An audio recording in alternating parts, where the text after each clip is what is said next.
4 प्रकारची चटणी येते मी तुम्हाला बनवून दाखवलेली आहे। लसूण चटणी, तिळाची चटणी, कढीपत्ता चटणी व आळशीची चटणी। या पद्धतीने तुम्ही पण चटण्या बनवून बघा, खूपच खायला छान व चवदार लागतात। माझा व्हिडिओ आवडल्यास लाईक, शेअर, सबस्क्राईब करायला विसरू नका। धन्यवाद। पत्त्याची चटणी बनवण्यासाठी फ्रेश असा कढीपत्ता घेतला, तो स्वच्छ धुवून आणि फॅन खाली मी 3 दिवस वाळवलेला आहे, म्हणून त्याचा हिरवापणा तसाच तो टिकून राहिलेला आहे। आता आपण कढीपत्ता घ्यायचा, एकदम असं कुरकुरीत झालेलं आहे बघा, आवाज ऐकू शकता, एकदम कुरकुरीत कढीपत्ता झालेला आहे। आता बाकीचे आपल्याला पावडर नंतर मी तो व्हिडिओ टाकेल तुम्हाला। आता आपल्याला कढीपत्त्याची चटणी बनवण्यासाठी एवढा मी 1 वाटी एवढा कढीपत्ता घेतला। त्याच्यामध्ये आपण तिखट, फिकी कुठली पण मिरची टाकू शकता। ही थोडी फिकी मिरची ती टाकली मी। त्याच्यानंतर त्याच्यामध्ये आपल्याला टाकायचे चवीपुरतं मीठ। आता मिक्सरला मी ते दळून घेते।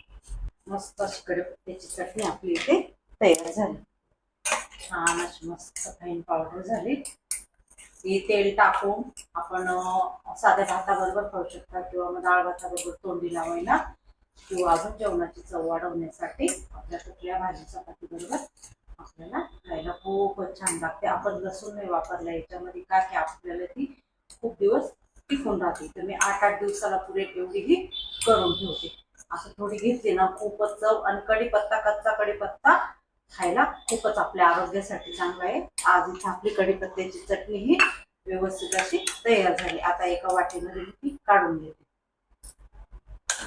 आता छोट्या बरणीमध्ये आपण ती भरून म्हणजे हवाबंद बरणी, म्हणजे ती खराब पण होत नाही आणि आपल्याला ओला हात नाही लावायचा, म्हणजे ती जास्त दिवस टिकून राहते। छान अशी मस्त बघा आपली कढीपत्त्याची चटणी इथे तयार झाली। ती मी एका हवाबंद डब्यामध्ये अशी भरून ठेवलेली।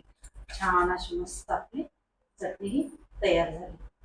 अळशीची चटणी बनवण्यासाठी अळशी घेतले, शेंगदाणे घेतले, चवीपुरतं मीठ घेतले, 5-6 लाल मिरच्या घेतले। आता सर्वात आधी आपण अळशी भाजून घेऊ। अळशी व्यवस्थित आपण भाजून घेऊ।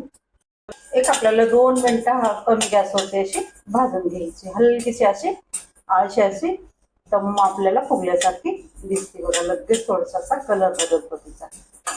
अळशी व्यवस्थित भाजून घेतली, एका बाउलमध्ये आपण ती काढून घेऊ। त्याच पद्धतीने आता आपण शेंगदाणे पण भाजून घेऊ।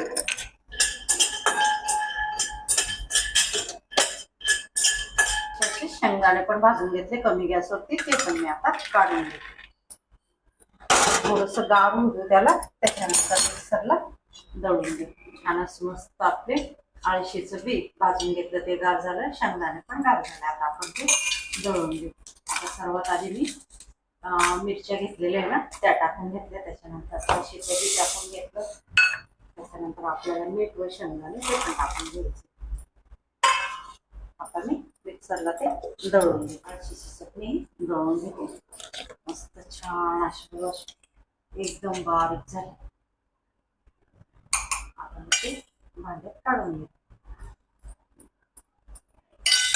मस्त अशी चटणी आपली इथे तयार झाली। आता एका बरणीमध्ये भरून घेते बघा अळशीची चटणी।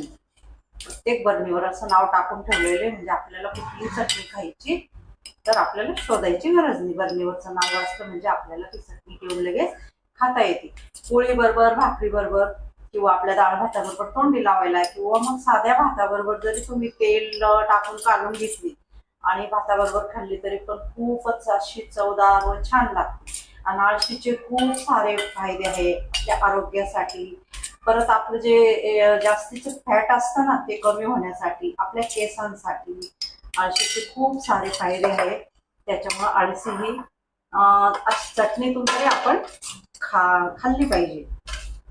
आपण एवढी चटणी करून ठेवली ना तर 8 दिवस थोडी थोडी आपण ती खायची। मस्त आपली इथे अळशीची चटणी ही तयार झाली। ह्या पद्धतीने तुम्ही पण करून बघा। माझा व्हिडिओ आवडल्यास नक्कीच तुम्ही लाईक, शेअर करायला विसरू नका। धन्यवाद। तिळीची चटणी बनवण्यासाठी तीळ घेतली, पांढरी तीळ घेतली, स्वच्छ निवडून घेतली, 1 वाटी भरून घेतली। आपली थोडीशी मिडियम तिखटवाली नंदुरबार लाल मिरच्या घेतल्या, 1 7-8 चवीपुरते मीठ घेतले। आता आपण तिळ अशी खमंग खरपूस अशी भाजून केला. त्याच्यावर कढई ठेवली. आपण एक वाटी भरून तिळ घेतली, ती त्याच्यामध्ये टाकली. आता गॅस कमी करून भाजायची का की तीळ ही उडते, अशी कढईच्या बाहेर उडते. तर कमीच गॅसवरती आपल्याला हलकासा असा सोनेरी कलर होईपर्यंत आपल्याला ती भाजून घ्यायची. हलकीशी अशी आपण तीळ पण भाजून घेतली. आता ती काढून घ्यायची. आपल्याला ती गार होऊ द्यायची आणि मग दळायची. तीळ आपली व्यवस्थित अशी गार झाली. आता ती भांड्यामध्ये टाकून घ्यायची. खाली मिरच्या टाकून घ्यायच्या, म्हणजे त्या लगेच खाली असं दळल्या जाते लवकर. त्याच्यानंतर मीठ व तीळ ते दोन्ही आपण त्याच्यात टाकून आता मिक्सरला दळून घ्यायचं. मस्त आपली तिळाची चटणी ते दळून घ्यायची.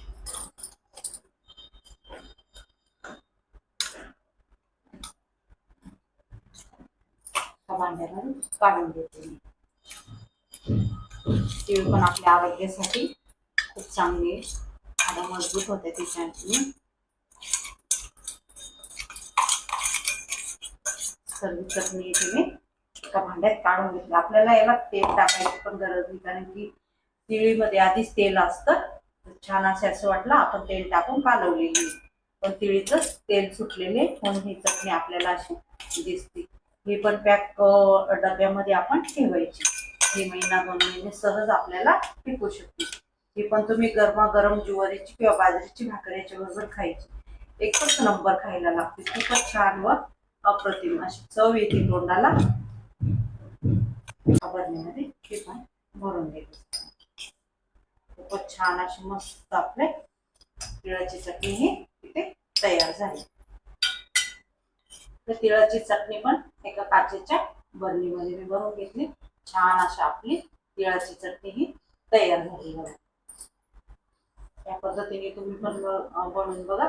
खूपच छान खायला चवदार लागते. लसूण चटणी बनवण्यासाठी लाल मिरच्या घेतल्या 15-16, लसूण घेतले, गावठी लसूण 2 असे छोटे त्या गड्ड्या घेतल्या लसूणच्या, त्याला कांड्या पण म्हणतो. त्याच्यानंतर 1 छोटा चम्मच भरून जिरे घेतलं, चवीपुरतं मीठ घेतलं. ते आता आपण दळून घेऊ. आपल्याला कच्च्या लसूणची चटणी बनवायची.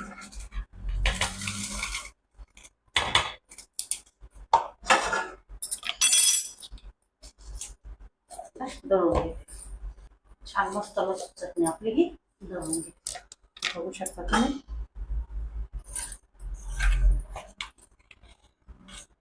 छान आपली लसूण चटणी बघा तयार झाली. आता एक प्लेटमध्ये ती काढून घेते. ती पण चटणी आपण बरणीमध्ये भरून घेऊ. ज्यावेळेस आपल्याला खायची ना, थोडंसं कोमट तेल करायचं आणि त्याच्यामध्ये टाकायचे, किंवा साधं कच्चं तेल वापरलं तरी पण चालेल. आणि तेल टाकून खायची, किंवा तुम्ही अशी पण कोरडी तोंडी लावायला खाऊ शकता. आणि मिरची ही फिकी घेतलेली आहे, त्याच्यामुळे दिसते ती लाल, पण आपली चटणी ही तिखट नाही. आपली लसूण चटणी तयार झाली. या पद्धतीने तुम्ही पण बनवून बघा. 4 प्रकारची चटणी इथे मी तुम्हाला बनवून दाखवलेली आहे. लसूण चटणी, तिळाची चटणी, कढीपत्ता चटणी व आळशीची चटणी. या पद्धतीने तुम्ही पण चटण्या बनवून बघा. खूपच खायला छान व चवदार लागतात. माझा व्हिडिओ आवडल्यास लाईक, शेअर, सबस्क्राईब करायला विसरू नका. धन्यवाद.